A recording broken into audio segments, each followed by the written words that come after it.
But when he says he's there to help her, she says he should help the rest of the crew, because they're getting out of control. Christopher leaves and finds Zack along the way, telling him to stay away from Sella. When they hear the strange crackling noise again, he follows it around the ship, as others can hear it too. Kai sees Julie getting close to another crewman, so he flies into a rage and punches him off her. They fight. Later in the cantina, Christopher tries to get the crew to behave, but they don't like it.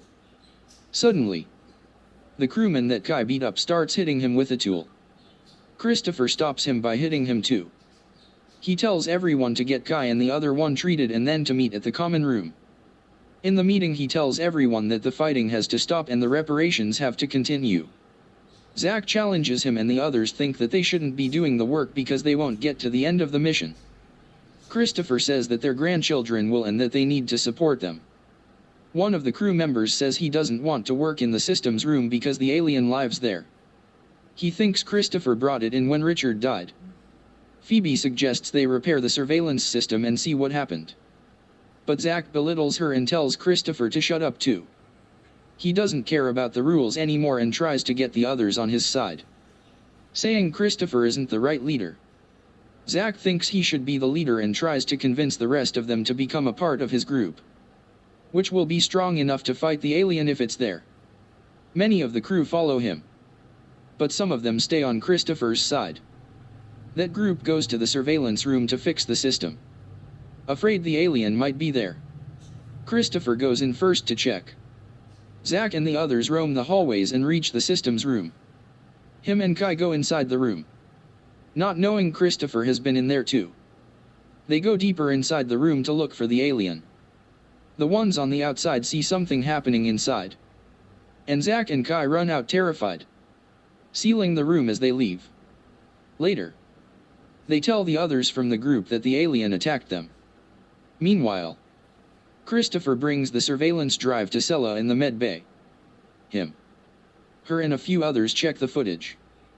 They find the footage from the systems room and realize that it was Zack and Kai that killed Richard by electrocuting him, then lied about the alien. The group decides to keep quiet for the moment, until they figure out what to do. Christopher and Sella hide the drive in her room and talk about Zack. He thinks that this is what they're really like without the drug, but she disagrees, saying that the two of them are different. He says that he's worried that the others won't care about the truth and that maybe he doesn't care either. Sella tells him to stay with her. They kiss and they sleep together. In the morning, there's a knock on Sella's door. It's Zack saying that he'll come inside, one way or another. When she and Christopher open the door, Zack and Kai invite them to another celebration in the cantina. Christopher's group arrives, while the others are already eating.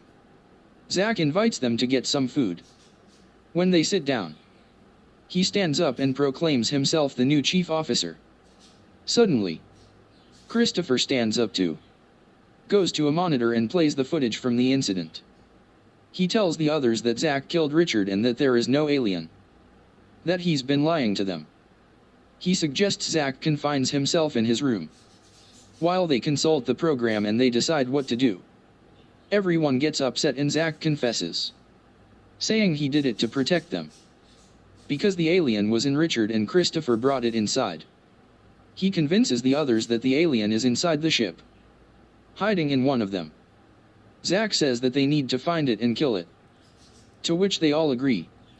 He pits them against each other and they start fighting. They think it's the crewman that works in the med bay and they start chasing after him. Christopher follows suit. Kai hits him first. Then the others join, as they kick the crewman to death. Christopher takes his group to a secure place in the ship, while Zack's group goes into the med bay and they arm themselves. Christopher's group tries to figure out what to do and some of them want to give up, saying they can't do anything in the moment. They think they should join Zack's group and try to detain him later, because his group has weapons and they don't. Sella realizes that Christopher knows about the weapons hidden on the ship in the secret compartment. Christopher goes to find it by himself. He opens a compartment and crawls inside, searching for it. When he finally finds it, he can't open it and an alarm starts blaring, which Julie and another crewman hear. They hear him inside the compartments too and tell Zach about it. Christopher gets out to get some tools to open the compartment. But when he comes back, the other group is already taking the compartments apart. They open the secret compartment and find the weapons. Kai thinks they're meant for the third generation, but Zach says they are for them. Two people from Christopher's group want to join Zach and the others. Zach asks where the rest are hiding. Sella, Phoebe and Christopher devise a plan how to get close to Zach. He suggests that he should kill him, but Phoebe doesn't like it. Sella watches them on the monitor and sees that they're moving, coming after them. They cut their power and arrive at the room. Sella tells her group not to resist, as the others storm the room and grab them. Sella stops them, as they are dragging Christopher away, and asks to talk privately to Zach.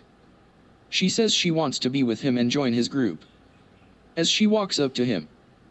But he rejects her, laughing at her. When Phoebe appears asking if they've all gone crazy, she says they can decide not to act the way they have, but they all tell her to shut up. Suddenly Kai kills her to the shock of everyone, including Zach. But he turns it around and goes after Christopher. He and Sella escape, but the others hunt for them throughout the ship. They hide in a vent, but the others quickly find which one it is. Zach shoots inside, as Julie tells him to be careful, because he's destroying their food supply. He sends one of his men after them to see if he got them, but they escape again.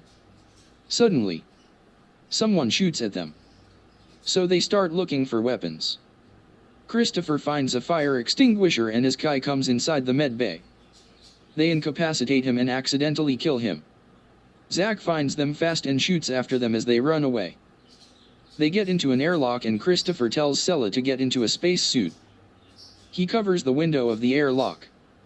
When Zach reaches it, he shoots without hesitation. Suddenly he's sucked inside, because the hatch to the outside has been opened.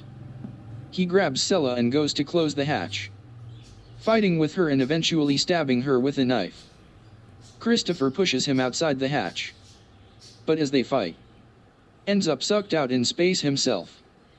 Before Zach can close the hatch, Sella kicks him out of it.